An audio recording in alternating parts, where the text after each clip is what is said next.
Okay. What's happening, everybody? This is Phil at Pro Surf Blog, and I'm here with surfers from all around the globe right now. Right here locally, I've got Matt and Garrett. In the Philippines, I got Mark McCoy, and out in the UK, I've got Simon. So I'm going to start off, I guess, with Matt and Garrett. They're up in the upper corner over there. So Matt, I've been surfing with Matt's dad, Rick, for a bunch of years, and Matt as well. And so we shared waves actually yesterday. We got out for the first time. Oh, that was amazing. At least I haven't been out in a while, man. So Matt primarily longboards, soft boards. You do surfing lessons, right? That's kind of your gig. Yeah. So I switched over to just the Wavestorm 24/7 because a couple guys local here, the Willis brothers, they were just like, man, if you can really snap those guys, then you'll be able to snap anything smaller. And it's been a blast. You know, I'm like more of the teacher-based surfing coach, and that's the same way I am with snowboarding. It's a huge practice of mine. But you know, Garrett was the pro surfer growing up, and I was the one with the longboard and the camera. He was the one who was slashing it up and whatnot. Right. So Garrett, yeah, what are you surfing? Nowadays, it's the Wavestorm or a longboard. Okay. It's all about like the flow. Oh man. I'm out of the water for a little bit though. My foot got slashed yesterday on someone's fin. Oh, man. Right when it opened. Yeah, when I first pulled up to the beach, there was a guy. I mean, the waves were pretty good. There was a guy with his board in half, you know, holding it, and I was just like, yeah. So it was a pretty punchy day yesterday. Yeah. Mm-hmm. So a lot of people out, a lot of incompetence for sure, but still just tons of fun. Yeah, and Mark, I've been surfing with you for a bunch of years, and I haven't seen you in a little while, but you actually introduced me to a secret spot. I never forget that place. I still go there from time to time. So Mark, you're in the Philippines right now, bro. And have you been? You're a longboarder too, I guess. Just to kind of call it out, you're a longboarder too, as well, mostly. Mostly. Recently, I got a local made board here. You would love it. And it's like La Union, this local shaper, Tick Boy. Okay. I go there. He has blanks, and they only go 8 foot in length. They're like just square blanks. Okay. So they piece on an extra foot to make it 9 foot blank. Then they go ahead, shape it up for you. Came in, looked at it. I made it kind of Walden-like with a diamond tail, tri-fin setup, chined rails, scoop in the nose. And then I told him a little more double barrel concave down there, like in the tail section. Okay. Dude, he did all that, came back, gave it a final approval. They glassed it, epoxy. It's really light, tough. They put this nice acid wash. Oh, dude, I got to use it once before lockdown. And I'm just itching to get back out. And so Simon, you are if I'm up to date, you've recently converted to the fish. I have become a full fish convert, yes. And so has that been like a life journey, like a spiritual movement to the fish, or what? You know, what's going on with this thing? My shaper decided to give me. Well, I started on a quad version of the fish. And then I tried a 20, and I don't know, I just became hooked. Okay. And it's been a good 2 years now, and I haven't touched another board really, other than the. Yeah, because you were surfing some experimental boards last time I was looking at your videos, and obviously, so he's like an air guy. I see him busting airs, and you actually land those things sometimes, or right? I mean, sometimes, not as much as I'd like to, but we're working on that. Yeah, I like to fake people out. I just like to, you know, punch out, but I have no end game on it.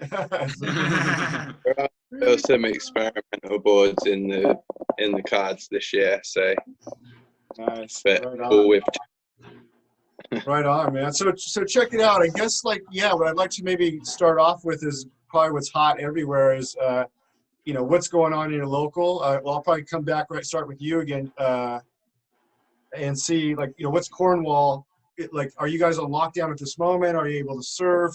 What's been kind of the transition of things going on?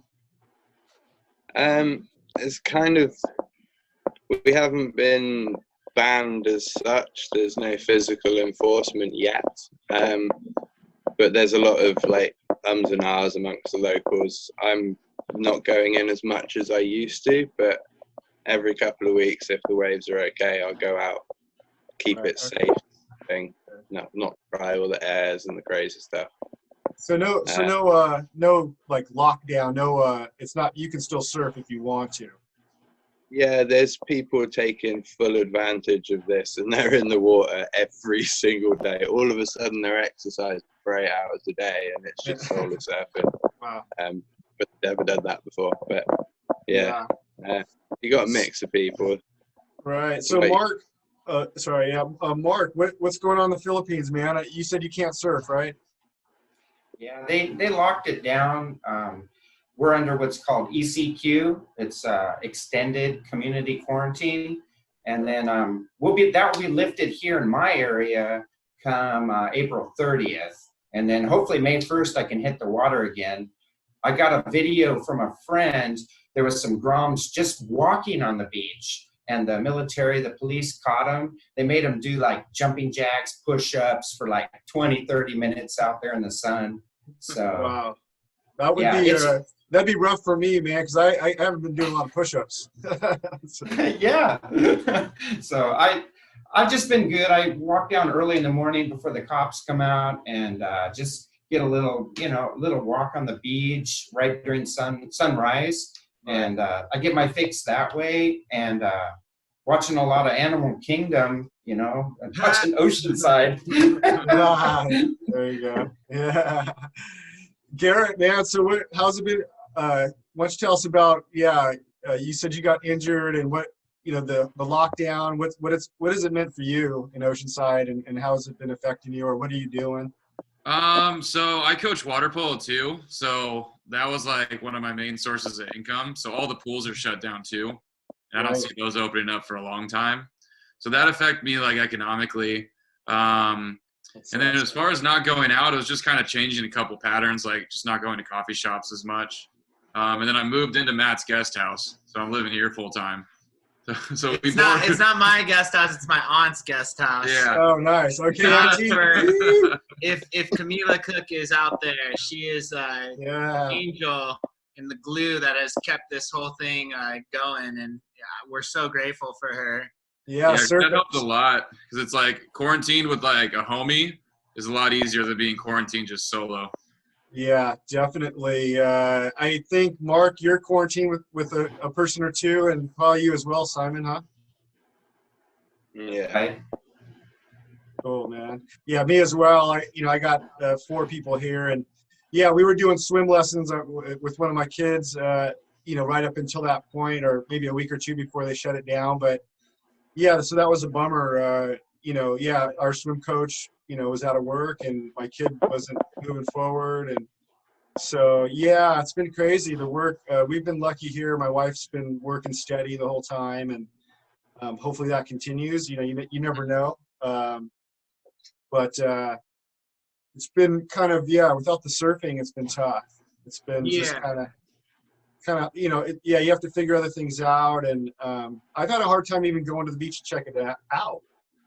I don't even want to see it, or I didn't. Yeah, I felt like when the beaches closed down, that was a whole different life, because that's me and my dad's main social interaction happens at the beach. It is a thing that I do every day. So when that's gone, and I normally do it twice a day, it your entire body starts going through some really weird changes. And I found myself, and to the compliments of Garrett too, tuning into yoga and just meditative practice. We found this guy named David O online, and we've just been following his courses. And I feel like he has a really good kind of flow to get you still that same energy that you're using in your back and whatnot. So that's been a huge help for sure. Yeah, and I think people probably appreciate that. I've noticed a lot of surfers kind of have moved over to kind of exercise or exercise videos in terms of content. I see it. I don't really do a lot of that stuff. Simon, you're not doing workout videos, man? Not massively. I've done it so much. I've just smoked a few more joints. Oh, you blew up. You blew up, buddy. Yeah. So and Mark, what about you? Sorry, you're breaking up, brother. You're breaking up. Mark, so right. Mark, are you doing workout videos, Mark? What are you doing, man? I don't really display any workout videos, but like I've been doing some push-ups here in the room, Okay. trying to eat a little healthier. Okay. And I'll go out in the morning, like I said, before the patrols and everything, usually from like 5:30 till about 8. And 8's when things start happening and you got to stay in. You get the local police, going through the neighborhoods and stuff. Yeah. So what's that? You got this YouTube channel that you put up. I saw you're walking around your little town, beach town, and you're doing videos and you're doing some of your home stuff. I saw like you had a lizard that hatched or something the other day, right? You actually did watch. Just like on the walls around here, you'll see like a little white dot. They're like super small. And one had fallen down on the ground, so I picked it up and I put it in a little dish. And I mean, this is how bored you get during quarantine. I'm like waiting for the thing to hatch. And then one morning I got up and it was like, there's a little hole in it. And a little gecko comes out. Couldn't have been like about an inch and a half. And he's just like cruising along my counter in the kitchen. And I'm like, right on, little National Geographic during quarantine. There you What a go. trip. And so what's that YouTube channel name again? Is that that's over here? It's San Juan La Union. It's just the name of the town that I'm in, really. It's a little surf town here in northern Philippines, like Luzon area. And Cool. for now, that's what I named it, just in case people are interested in surfing in this area. I plan to do more videos, about the surf industry and about surf spots. I'll keep them secret, but like some footage. And but right now, under quarantine, whatever I can take some video of, I shoot and put up on the internet. Yeah. Okay. Cool, man. I'll put the link in the description so everybody can go check that out too. Thank you. Yeah, for sure. Contest stuff, man. You guys, I don't know if do you guys follow WSL stuff at all lately? Yeah. Okay, cool. So, yesterday they just made an announcement that they're going to change the format next year. I mean, provided the world is, moving forward. But, they have a new format. So the new format is, they only said a little bit, so I'm trying to interpret what they're saying, but it sounds like they're going to run the season. It sounds like you're probably working up for seeding for the final event is what the whole thing is. So I think in the final event, it's going to be in one day, and I think anybody can take the title. And somehow the seeding, I got it right, Simon? I hope so, man. So I'm kind of piecing it together myself as well. Yeah. So it's kind of like league play. That leads to like the league play gets you the seeding, and then that one tournament winner take all type thing. Yeah. Yes. So I was trying to find. So what did you call that? What was that sport, Garrett? It was like league play. That's what a lot of like professional leagues do for soccer and stuff in Europe. Okay. Cool. Yeah. So I'll look that up because So that's what I assume. They were very, very vague. It was like 2 or 3 sentences about what they're going to do. So that sounds pretty interesting. What do you guys think about that? I'd be interested to see how are they going to pick the final location? That's a good point, right? Yeah, that's a real good question. I think they said they're going to talk about it July 1st and give some more information. What do you think about league play, Simon? It's going to be an interesting one for sure.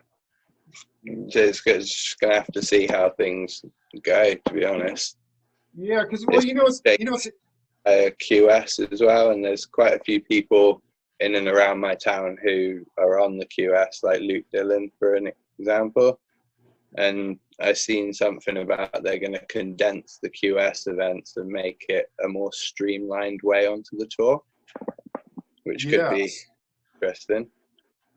Yes, I think they're calling it the Challenger Series or something like that. They're going to change it again, right? Brand it. And they mentioned something about that as well, that I think if you fall off tour, you're going to get back on quicker instead of just kind of being tossed out into the pool. So the location definitely is a good point, because I'm sure different people would prefer different locations as well, right? Yeah, that's what I Probably would think. better pipe, surely. Yeah, that would make sense. Yeah, I think Plus, we'd you all have like to more try. leeway to like wait for like a really good swell. Yeah. So the QS, what's your buddy doing there? I mean, what are they telling him? Like, how are they? They're not really saying much, I guess. Say that again. So your buddy that's on the QS, what are they telling him now? Has he said anything about what the league is saying internally? Not yet. You have to wait until everyone's allowed to do things, I guess. I hope that it gives the opportunity to some of the guys that don't have just hella sponsors. That's what it kind of sounds like, that it might be a little bit more fluid, that you can get some of the guys who actually might be cutting edge talent and haven't been noticed yet already. Is that the synopsis? That's I imagine there's a lot to this whole thing. I'm kind of almost gathering from your guys' thoughts as well. One thing I think that is going to improve, like from following the tour all these past years, is that it's really awkward when someone wins the season when there's still an event left or two events left, or Totally, yeah. Or even like halfway through the last event, it's just like, wait, what happened? And you start to feel like guys who are not going to make it, that they can start to pick and choose when they want to lose to certain people to help them along, to change the seating. And it's and then you see the other half of the draw, or other part of the competitors, they just kind of lose steam. They're just kind of over it. They're just kind of, enjoying the rest of the season like a vacation, it seems like. So, yeah, I think I'd like to, I think there'll be a couple, so this will be like the final event on the final day to the last minute, right? Like that's when it happens. And I think the other part too is that, if you're following, I don't know, there's a roster, right? So if you're following 2 or 3 guys and they don't do well for a minute, you kind of lose steam as a fan as well. You're like, oh man, my guy's not doing well. I think it sounds like, they may have a chance to win even in the end. Yeah. Definitely makes it more exciting. Yeah. So Simon, this is a story that I heard that's on your neck of the woods, since you're our senior European correspondent here today. Kanoa Igarashi, it sounds like he's not making a lot of friends in Portugal. Have you heard about this? I did skim read that he got like his tires slashed or his windows, I don't know, something in Portugal. Yeah. So I guess they're on serious lockdown over there, right? In Portugal? I would presume so, yeah. They're sort of around the West hit areas in Europe. Yeah, so I guess he drove 45 minutes to a different surf spot, and everybody's upset because they can't go anywhere or do anything.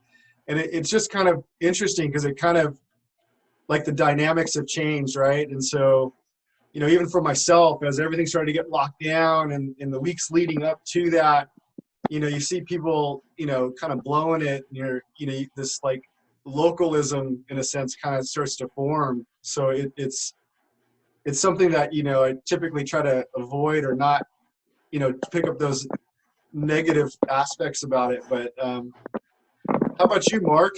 Was there any, what's that? To try and stay out of it. There's a lot of people want to come down to Cornwall from the rest of England, and it causes a lot of heated problems.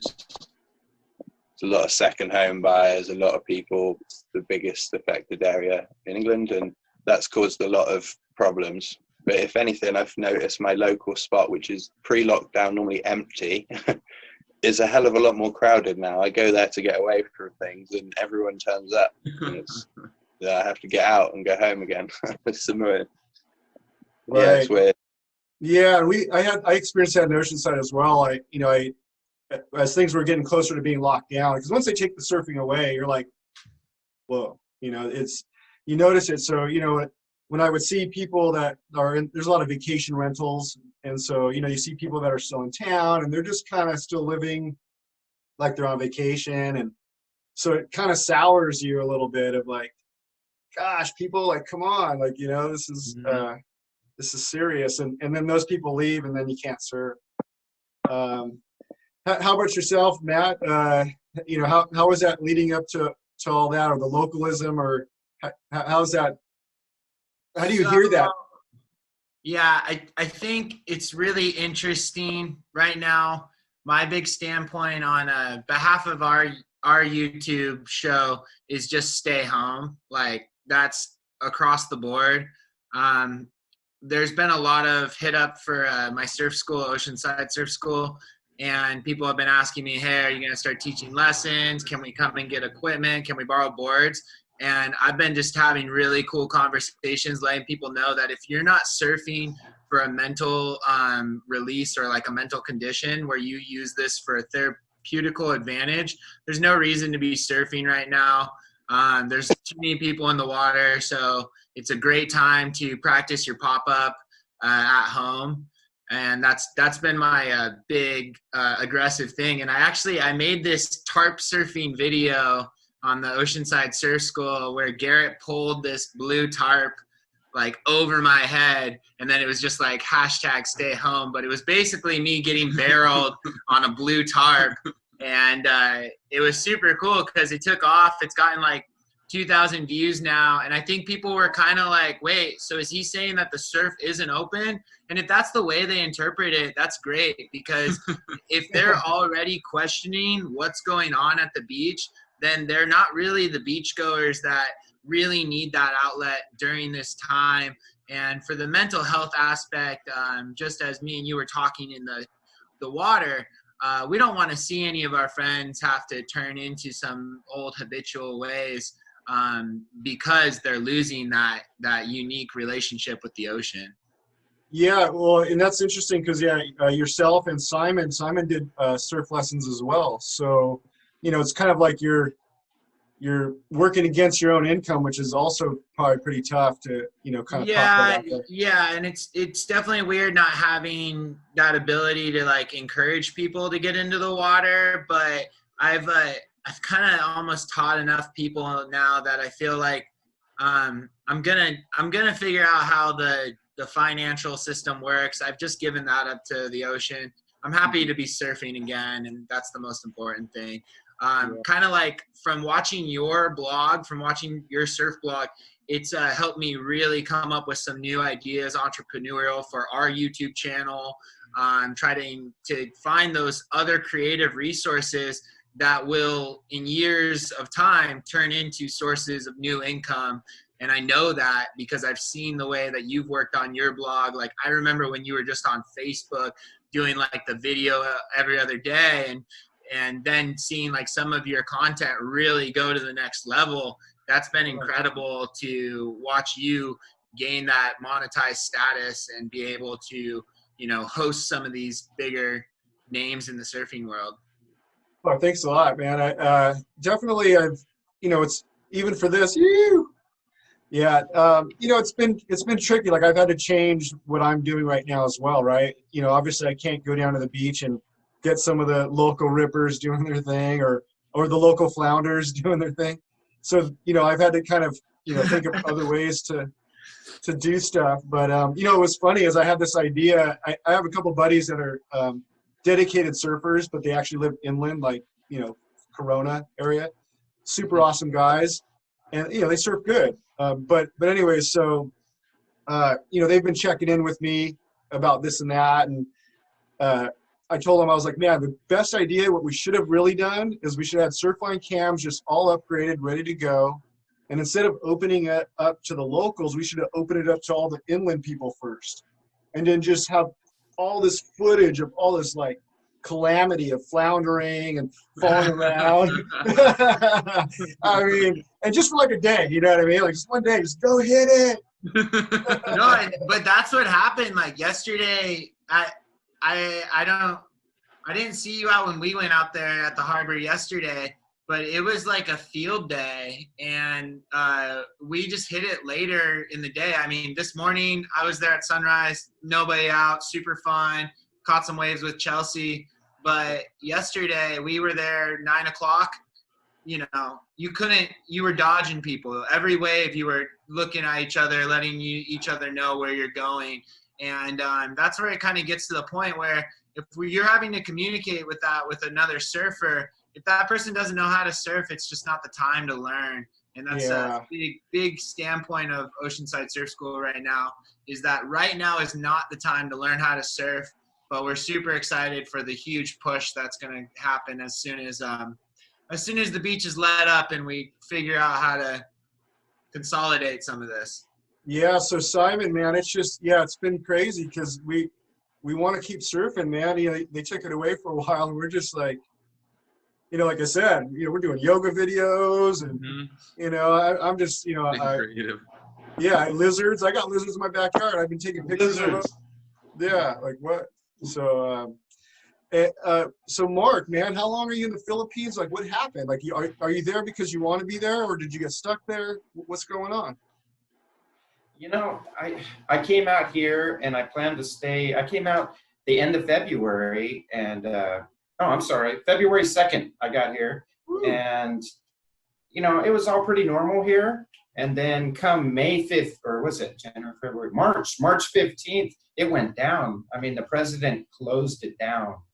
He was like on the news, and there was some uprisings and stuff, and he's telling the police, hey, if people are gonna attack you or riot, shoot them dead. Oh, yeah. And that's when that's when I was like, you know what? I think I'll just abide by the quarantine and not surf right now. No, literally said shoot them down. Like, wow. Yeah. So like here, I mean, quarantine in the US is a lot different than here. Here, it's like I can only go out Monday and Thursday, and I have a pass given by the government, and I have to have that on me to go out just to the market, which is only open from like 6 to 1, and that's it. I mean, I buy food for 4 days, and I'm good. I mean, I'm safe, and I got enough to eat, but it's not like you guys. You could jump in your car or walk down to the beach or something. It's like, and if you don't have a mask on, forget about it. I mean, everybody here wears a mask. If you don't, the police will stop you, and they'll tell you go straight home. What I figured out from this whole thing is that people in Oceanside, definitely don't have any extra money, because if you were to go surfing, if you wanted to protest and break the rules, you won't get shot at, I don't think, but you'll get maybe $1,000 fine. Mm-hmm. So. Yeah. I don't have $1,000 sitting around that I'm going to go blow for a wave or two, Well, here it's not the fine. The fine is 500 pesos, which is like $10, but it's a week in jail. And, it's not worth the risk to me. Yeah. Simon, are they talking about this? Do you think it's getting tighter in Cornwall or getting looser? Where are you guys at?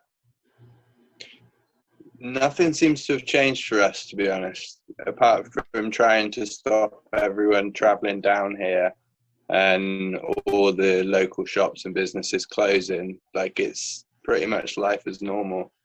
It's quite weird. So you think it's going to stay that way? House. We're quite lucky. We're in a bubble outside of it almost. Mm-hmm. Okay. All right. So last year I talked to you, Simon. We played a game of yay or nay. So I put together a few more things to do yay or nays on, and I'm going to hit all you guys up, and you tell me yay or nay, and then if you tell me a reason why maybe. Let's see here. Oh yeah, we're gonna get a good round. So the first one is I'll start with Matt and Garrett. Surfing exercise products, yay or nay? Surfing exercise products? Like they got those like a ball you balance on, or they have these things like specifically designed to help you surf. Yay? Yeah, those are gnarly workouts. I mean, yeah, I think there's a lot of fads out there. I've been hit up by the surf school for a lot of different yoga mats that have placement hands and surfing style hands. Whatever, those are cool, and I support those if people are trying to get themselves into the industry that way. But the Indo board is just the classic maneuverable balancing beam. And if you cannot surf, if you're like, oh, I can catch the wave, but I can't stand up, dude, get yourself an Indo board. If you do your Indo board every day, in literally a week or 2 weeks, your balance is going to be out of control. Dang, okay, I like that. Wow, Mark, Mark, have you tried any of these things? What do you think, man? I'm indifferent. I mean, I don't know if I could say yay or nay. I've never tried one, so I couldn't like endorse it or not. But I would say if it works for you, sure, why not? Keep an open mind. All right, well, we're gonna have to get some video footage of you trying one for the first time. Yeah, I'll probably fall. Yeah. What about you, Simon, man? Yay or nay? You're down with the Indo board, it sounds like. Definitely down with the Indo board, so I'd have to say yay. Okay. If it helps, it helps. I tried one at the boardroom, I think it was, a number of years back, maybe like 5 or 6 years ago, and yeah, I was kind of wobbly, but I did it like 3 times, enough to just prove that I could do it for a second. I think I got video of it, and I looked super odd. Probably the way I looked surfing anyways. I always got that wide thing going on. So, outer known clothing. I'm going to start with you, Simon. What do you, yay or nay? Nay. We don't have it down here, really. I haven't come. So. Mark, you know about outer? That's Kelly Slater's brand, outer known clothing. Oh, I'd probably say nay. I mean, I'm like surf it with whatever makes you comfortable, Right on, cool. Mark, Garrett, what are you gonna do? Side with the king, or what do you guys feel about outer known? Mine's a nay. I can't afford it. Yeah. So expensive. Yeah. Yeah, it always depends on where the money is being sourced. I mean, what are we sourcing? Just more products from overseas and then just selling them to make somebody else money? It's like there's so many different brands out there that have revolutionized culture and really given back to countries. And I try to support brands and do some research. So just do some research on your own. I can't tell you yay or nay, honestly, because I don't know the ethics, how it's sourced, and then where the money is going afterwards. But when these things show up and when they get really mass marketed, my biggest advice is just do your research, and then you know what you're buying, because money is money. And in today's day and age, we got to be more conscious about who we're supporting so that we don't end up screwing over the world. Right. So I'm with Garrett. I think it's, it looks like cool gear. I just can't afford it. I'm not, the other part, at least in terms of what Slater and his team are saying, they did a interview. They published it like a day or two ago. So I put that on Pro Surf Blog on Facebook.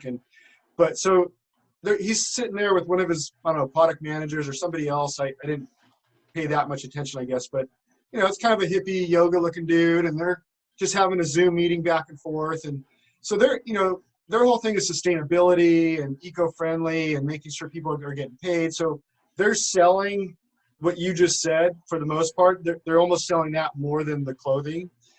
Slater was, I think, honest for the first time, or I shouldn't say the first time, but, he was honest on the interview that he's definitely taken the brunt of all the people like us saying, man, we can't afford it. Like, where do the surfers fit into this, right? Like, he's got this surf brand and the surfers don't really fit because we can't afford it, So, so that's interesting. But, yeah, I agree with you, Matt.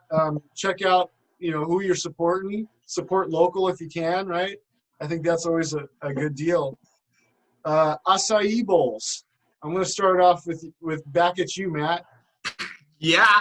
Rob Machado started eating those acai bowls. I started cramming those acai bowls. Yeah. That's what's up. Okay, Mark, what up, man? You eating acai bowls or what? I'm down with that. They actually have a place downtown Urbandstando where they sell them. And I haven't grabbed one yet. It's just lockdown happened. But I missed those down in Swami's, down in Carlsbad or Oceanside location. Yeah. Okay.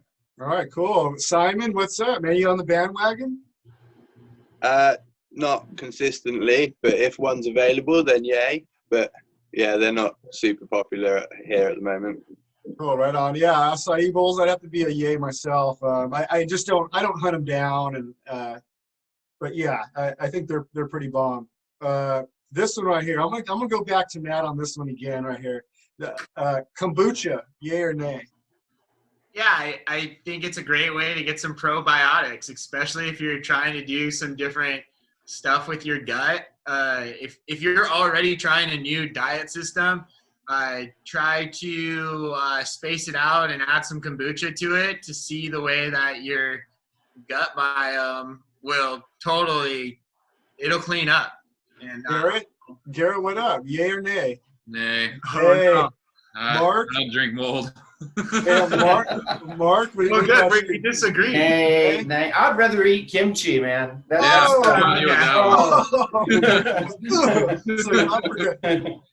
Simon, what's up? Yay or nay? Tried it once. Nay. Yeah. All right. I tried it probably once or twice, but it didn't taste good to me. I didn't, it just wasn't appealing to me. So I don't quite get it. What's funny is I put that question out to last couple of interviews, and people didn't even know what I was talking about. Really? They're like, wait, what? Or what'd you call me? And live probiotics. Get those live probiotics. They will clean up your stomach. So tell us, what the hell is kombucha though? I mean, I couldn't even explain it to these people. I'm like, it's just some drink that tastes gross. I mean, I mean, it's funny. So like my brother's wife, Emily Berry, my brother's the head lifeguard of Oceanside Lifeguards, or he's one of the main chiefs, captains, sergeants. He's got a title. Yeah. So my brother, who is the head sergeant of Oceanside Lifeguards, his wife, Emily Berry, she works with the kombuchas and cuts them off. Basically, it's a giant fungi.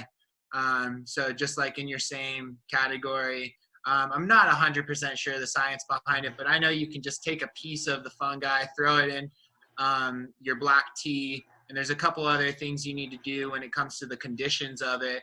But we find out that a lot of these microorganisms can battle and prevent a lot of the just disaster that we're putting into our liver. And if we have probiotics and we have a kind of a field of probiotics, when the other things that could really do some harm to our body get in there, it's almost like having white blood cells that they're just going to counteract that. So the first part of what you said was telling people nay, right? There's this big fungus thing. Why would we do that? The second part you said, I think you said, I ride soft tops a lot. And I'm like, okay, so I'm not a longboarder. Like, I've got a whole quiver selection. I've got my single fin, like, what's that? The mid-lengther. I'm that dude that made the mid-length go viral. So Simon though, man. So I think last time we were talking, I was actually like, asking you if the hipsters had invaded your area, and at that point they hadn't. And this is part of what I'm talking about. So But since then, Simon's, he's fallen in love with a fish. So I feel like you're kind of in the first wave, kind of like the coronavirus. You're like in the hipster phases of coming in. Oh man. And Mark, man, you've been a longboard aficionado, man. You've been doing that for a while too. I mean, I've seen you ride shortboards too. I've never seen Matt ride a shortboard. I don't know I'm not sure this quiver Matt's talking about, but it's okay. I sometimes get up earlier than you. That is true for sure. I'm a 9:30 guy. I just kind of roll in with my slippers. Mm-hmm. Yeah, for sure. There's got to be some surf for me to get on anything smaller than an 8-foot board because I'm old and I teach surfing all day. Yeah, I've always been a shortboarder guy. I'm always kind of like, I mean, in a joking way, hating on the longboarder guys for whatever reason. They're soft shoulder takeoffs or this or that. Always like grumbling on the inside. But, really I've been converting slowly but surely. The thing is, I can't really longboard. So, so I'm trying to get there quietly. So I've been building in a little more foam, little funnier shapes. I have a mid-length now, and crazy. They actually came out with this board. It's like 8 foot. It's kind of aggressive. They're gonna call it the Wave Storm, and they're gonna just massively. It's out of control, and you can find one probably at your local Costco. So I mean, there you go. You're still supporting local. So ground zero for the soft tops, I think is like Doheny. I mean, you go to Doheny and you'll see 100 guys out there, and man, they rip though. I mean, I've seen the most ripping on soft tops in my whole life at Doheny. I mean, some really fantastic surfing. Yeah, I mean, there's a lot of flack that you get for riding a soft top, but the people that are out there every day don't give a shit. So it's like, that's the thing I think on localism too in Oceanside. We're really accepting. We're really cool with everybody. When me and Garrett were kids, it wasn't that way. It was not. It was super aggressive. I was one of the only longboarders out, and I got chewed out a lot. But Garrett, being a shortboarder, he was in a fight at least once a week. Once a week, I'm talking about. So it's funny as you say that. I have a theory about the bigger boards and why they've made a comeback. I think it in part has to do with all the aggressive shortboarders that were, in the lineups for so long. So I'm 49. So my time frame was exactly what you guys are talking about. I mean, it was just, and everybody's yelling at each other. And I think that the Groms coming up, they couldn't get in the mix a lot of times because all the old bullies were just kind of running stuff. And I think that's what they started thinking. They got smart. They adapted. They started getting bigger boards. Yeah. And now they're on the outside, right? So, and now I'm like almost 50. I'm like, man, these guys are half my age and they got more foam. I'm like, I can't be. I'm joining, man. I got to join. I can't be. Watch a Taylor JENSEN video. That guy rides a longboard, like whatever. So it's just like whatever you're into, whatever gets you out there. Stay out. Have you seen Taylor JENSEN, Simon? Have you seen this guy? I think so. He's amazing. I see him. He surfs around here as well, and he I don't know. This year he was like number 6 in the world, or he's been number 1 at times. But a lot of times when you're surfing, you're kind of paying attention. If you see some ripping go down the way, you kind of start to migrate there, right? Because you're like the waves might be better right there. Might be a little section, or so. Anyways, I see him, not knowing it's him, but I see somebody going to town. So I'm like, man, I got to go over there. I start paddling closer. The closer I get, I realize this guy's on a longboard, and instead of a shortboard, he busts airs and lands airs on a longboard. I'm like, that's incomprehensible to me. I can't even imagine. We have 2 guys like that here. You might have heard of. One's Ben Skinner, and the other is Griffiths, and they both treat 9-foot plus boards like toothpicks in the pocket, massive roundhouses, just being in the water next to them is scary to see what they can do with the longboard. It's phenomenal. Garrett, do you have any favorites, Garrett, out there, longboarders that you like to watch? Nah. You're it. Yeah, I just watch videos myself. What about you, Mark? Man, you get inspired by somebody out there? I like to watch Joel Tudor clips and Wingnut. You know, I mean, he's good. He's doing I think he's fighting like Parkinson's or something. So I enjoy watching his surfing. Right on, man. So, you know, we've been talking here. So, I mean, any of you guys got questions for each other? Philippines, UK? What do you think, Garrett, Matt? Yeah, I'm wondering about the Philippines and UK. So, like, what is open? Is there anything open besides the market? Like, is there any takeout dinners or stuff like that? Restaurants doing sort of like deliveries. Okay. Supermarkets are open, builders merchants are open, but other than that, everything else is pretty much zipped up and closed. How about Philippines? Here in the Philippines, yeah. What's I don't know if you can hear, but like in the Philippines, I've found that if I go on Facebook, they got this area, La Union, buy, sell. They got some local merchants selling like, you know, chicken, rice, and they actually deliver. I ordered up about $6 worth of some desserts, chicken, lumpia, pancit, and like 30 minutes. It was here on a trike. I was like, oh, that's good. You know? Wow, so it's like your Uber Eats. Yeah. There's no like Uber Eats here, but it's like you got to find it on social media. Yeah. Matt, what's popping? I have this friend, if you guys can see that. It's Connor Strebe, and what he's doing is he's organizing funds for his friend who does mission work but is currently on lockdown in the Philippines.